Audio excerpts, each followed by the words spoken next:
Welcome to a new edition of the Neon Jazz interview series with jazz guitarist, composer, and arranger Chris Standring. He talked about his 2022 CD, Simple Things. So back in March of 2021, he found himself in the emergency room after chest pains. Although there was some history of heart disease in his family, he never dreamed that he would be a candidate for a heart attack. He was just 60, and he kept himself in good shape, never smoked, but he was lucky. He came through it all with flying colors and a new appreciation for the simple things that make life worth living. On his newest release, he reflects on his recent experience and his new awareness of the fragility of life. And he connects to some real good elements of funk that were heavily influenced by the great Prince and Bootsy Collins. In our second interview together, we cover this and so much more. Enjoy. Hi, how are you? Hey, I'm good. Great to catch up with you again. You too. How's everything going? Everything's going very well, actually. I can't complain. Right on. Yeah. Well, yeah. Thank you for taking a minute out to talk about the brand new album. It's called Simple Things, but there's a big meaning behind it. You kind of had a health scare that prompted you to release and write this material. I sure did. Long story short, I was sitting in my backyard and experiencing some chest pains. I went across the street to the urgent care, and they told me that I needed to get to the ER straight away, so they called an ambulance, and I went. And they held me for a couple of nights and put a stent in me, and I mean, literally, and they just discharged me, and everything was good, you know. I mean, they've got this technology really down to a fine art. So, you know, of course, it was a bit of a wake-up call, and, you know, I was on medication for a year, and I'm on half of that now. I mean, everything should be pretty good. I mean, I literally just had this one artery that was blocked, and everything else was totally fine. Yeah, hopefully all is well, and I get to live the rest of my life. Well, I mean, I guess the other part of this, too, is that the last couple of years with COVID has been pretty heavy. So you couple that up with the health scare, it probably had to be a pretty big combining of things that would be a big awakening. I can't have helped, can it? I mean, I don't know if the two things were related. In my case, I think it was probably more like a coincidence. Yeah, I mean, I think COVID was not a good experience for so many people. It's tough when you're living on your own and something like this happens during COVID. You know, I'm used to living on my own, of course, but got to deal with these things, and it's a different beast when you're on your own. Anyway, I mean, it's all good. You know what I mean? Yeah. We go forward. Everything's fine. Well, and the name of the album is Simple Things, and you did say in your liners that, you know, really made you kind of hone in on things like family, having joy in what you do, and kind of pulling it all in. Is that kind of the meaning behind the album? I think really I just wanted to somehow associate my experience and put it somehow into the music. Somehow. I didn't know how to do it. Even if it was just a matter of taking music and associating certain titles. But other times I think certain things crept through musically. The flavor of the music I wrote definitely had some impact. It's really hard to talk about this stuff because at the end of the day, it's music and it's its own thing. You know what I mean? It's like what happens tend to happen at the moment. Another part of this is there was a kind of funk influence that went into this album. You were talking about Prince and Bootsy Collins. How did all that come about? Well, I think if there's any influence of this health scare that happened is rather than dwell on it in a very negative way, I wanted to do the exact opposite, as I tend to do. You know, I want to make it more a celebration of life rather than a fear of what may be. You know what I mean? My influences, going back from years gone by, are pretty diverse. And in the beginning, it was a lot of Motown. It was, when I came across to the States, it was a lot of funk. I met a bunch of R&B guys that really turned me on to music that I wasn't super aware of. I mean, in a way I was aware of it, but it didn't get under my skin like it did when I came here and it kind of started playing that music. And one artist who I was always a big fan of was Prince. And of course, bands like Earth, Wind and Fire and Bootsy Collins I was aware of as a kid too. James Brown, all that stuff, everybody listened to everybody else and was influenced by that stuff. And I thought on this record, why not tap into that a little bit more? I mean, I've always made somewhat funky albums, but not quite in the Prince Bootsy way, you know. So I wanted to just step it up a little bit and just delve a little deeper, you know.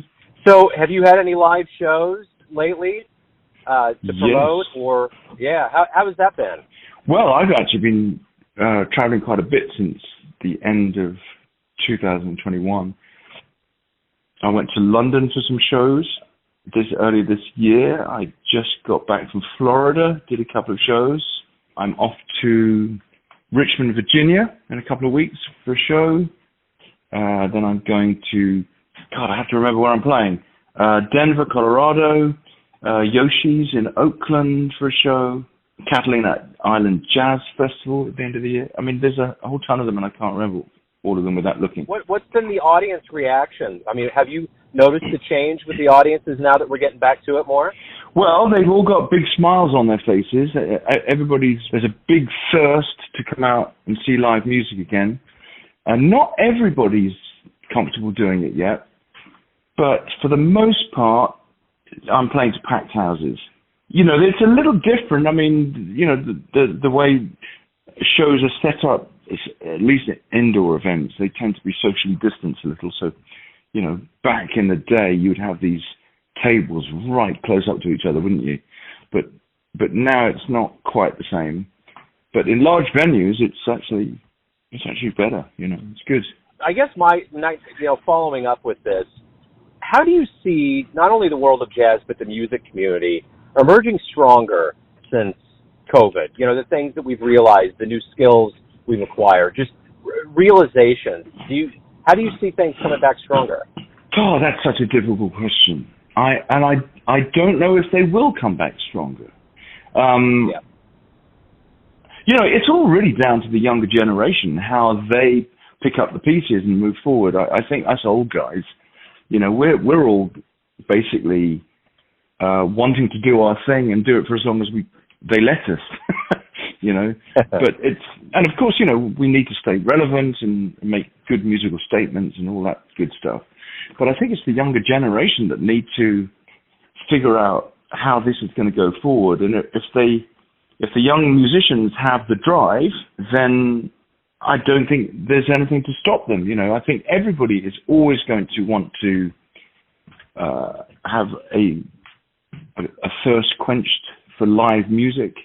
It just depends what else gets in the way. I mean, and when I say that, you know, we have so many distractions with other things like this damn phone that we all have and devices. They've really ruined the planet.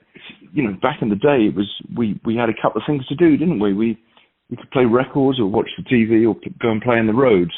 So live music was a big thing. It was a wonderful experience to get to go and do. And it's still the case, but we have all this other stuff now. And that's the worry, that music is not quite as relevant as it used to be. So we'll have to see. You know, as I said, it's up to the younger generation to drive this. So what are you hoping the listener ultimately gets from this new album? I think this is, I know I say this every time I release a record, but I think it's my strongest statement yet. I think it's sonically the best produced album I've ever done. It's got a live aspect that I captured that none of my albums had. I wanted to really step up the live aspect, to maybe record something that we would do in a live setting. Obviously, you can't totally do that without it being completely live.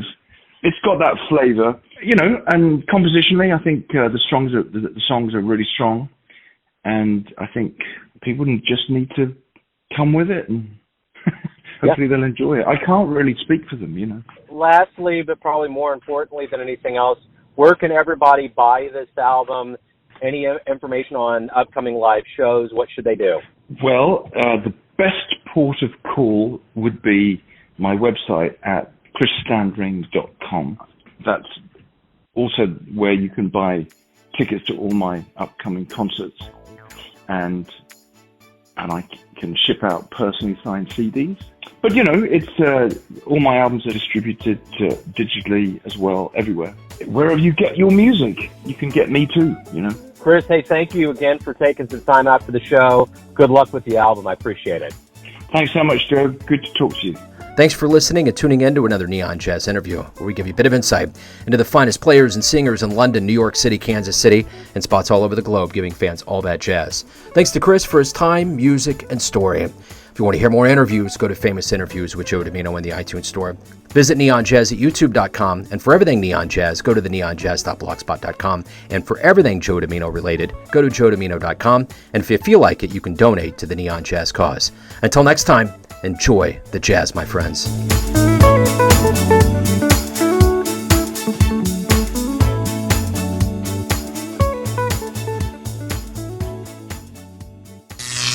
Neon Jazz.